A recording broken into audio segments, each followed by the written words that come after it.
game! Don't move! Stay tuned for Channel 68's Halloween Eve movie marathon! I'm your host, your ghost host, with the most, Dr. Wolfenstein! I will be with you until the end!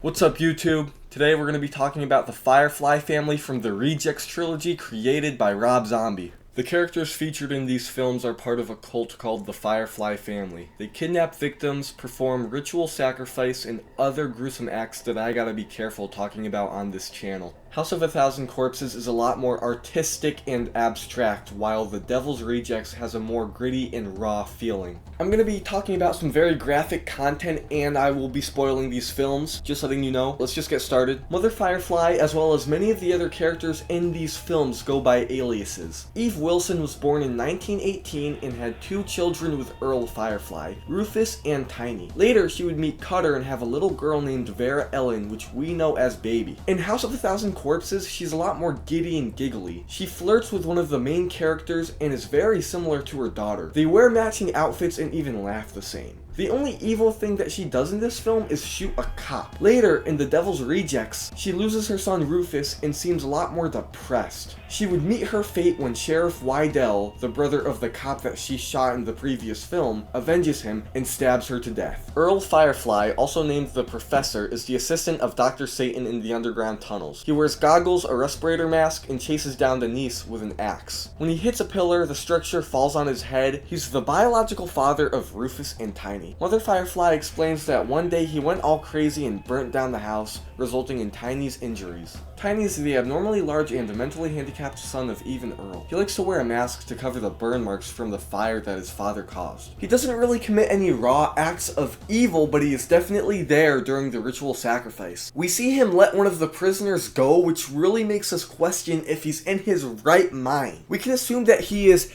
absolutely retarded beyond all saving. In The Devil's Rejects, he returns to the farmhouse one last time to rescue Baby from being strangled by Sheriff Wydell. The last that we see of him is wandering back into the burning house. We can assume that he just dies there. I'm not saying that he's innocent, but he is definitely just inhuman.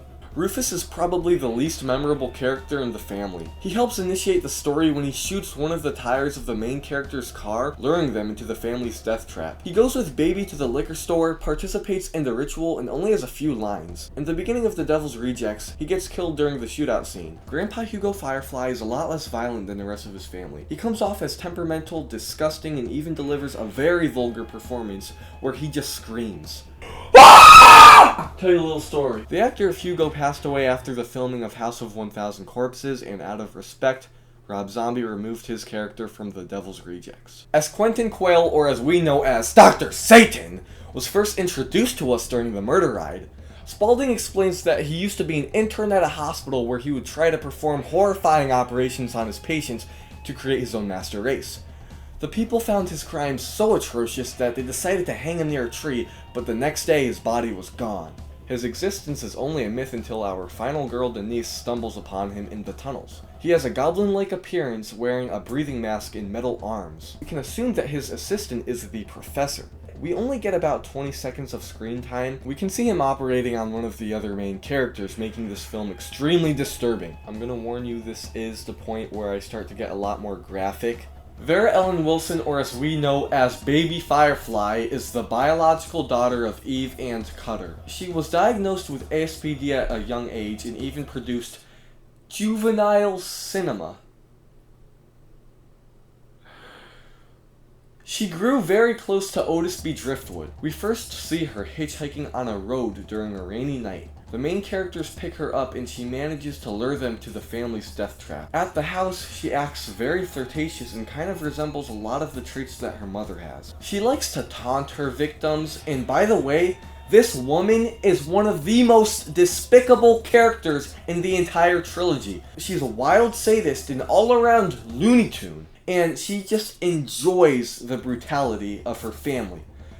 This woman is actually probably the most insane character. She actively enjoys causing other people pain. She has a very childlike attitude, and her older brother Otis seems to be a lot more responsible than she is. When it comes to characters that are truly evil, nobody can come close to Otis Driftwood. I would say that this is actually the most vile and evil abomination in the entire story of the Devil's Rejects. Apparently, he was picked up by Captain Spaulding while walking through the town of Rugsville, Texas. The Firefly family would take him in and call him the Drifter. I'm not sure if that's why his name is Driftwood, but I do know that he was already a terrible person before they found him.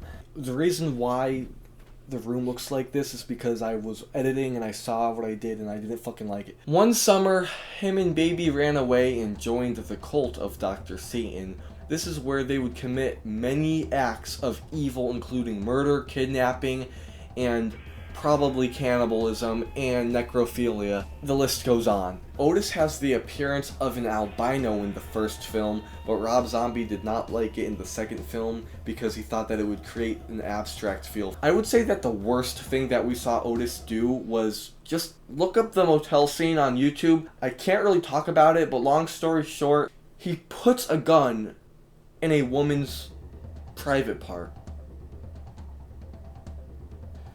And then taunts her and her husband. He makes her strip. Borderline R-bombs her. Baby's just there. Yay! What's going on? I love what...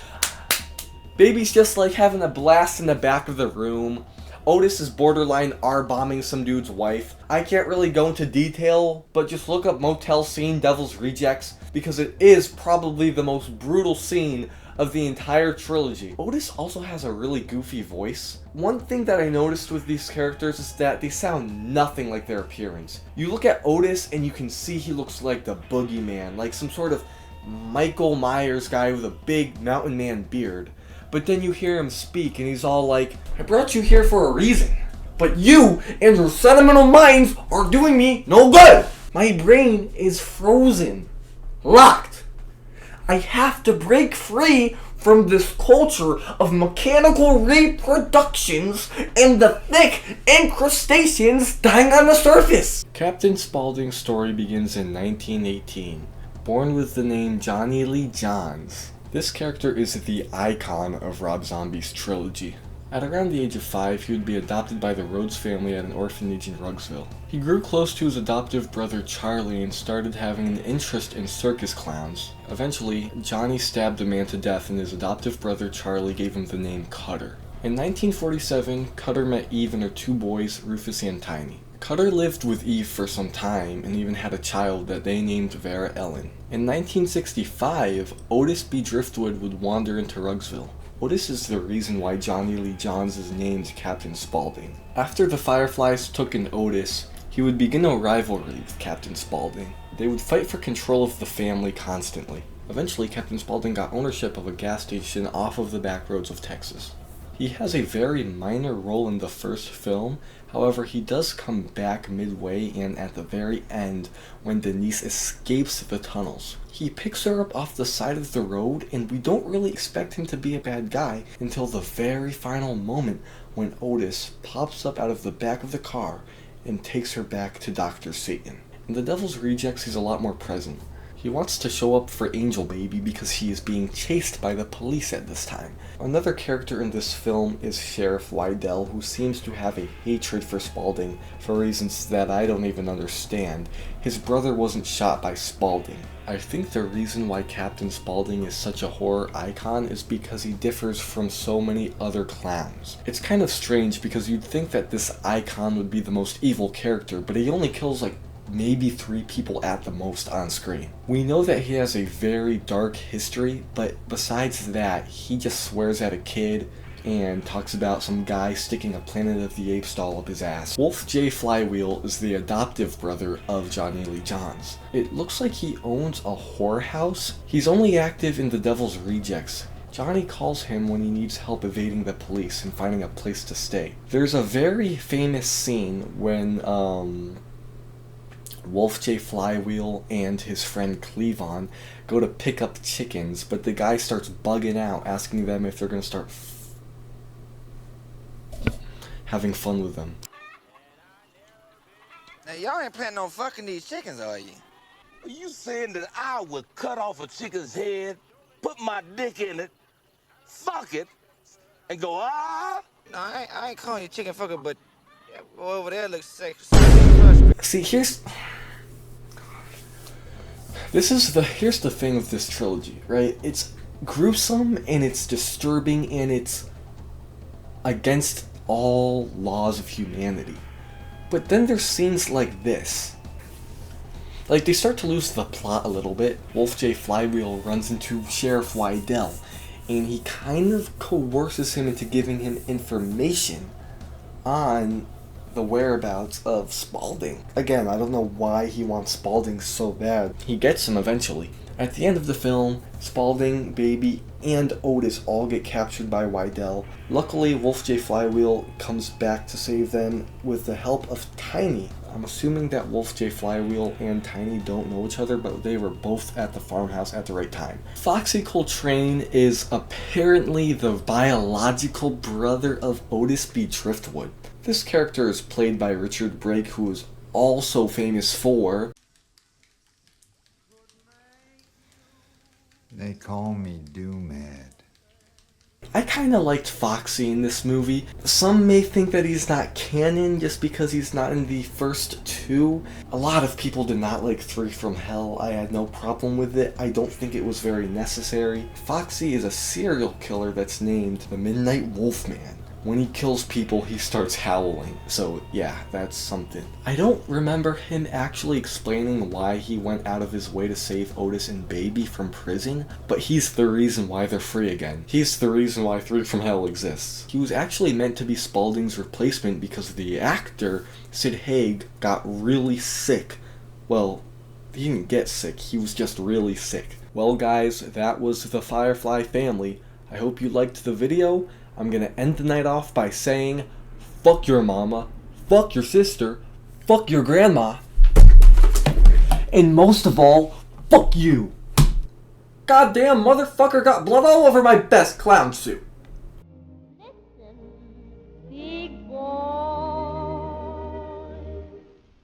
I wanna be loved by you, just you, and nobody else but you. I wanna be loved by you, love. I wanna be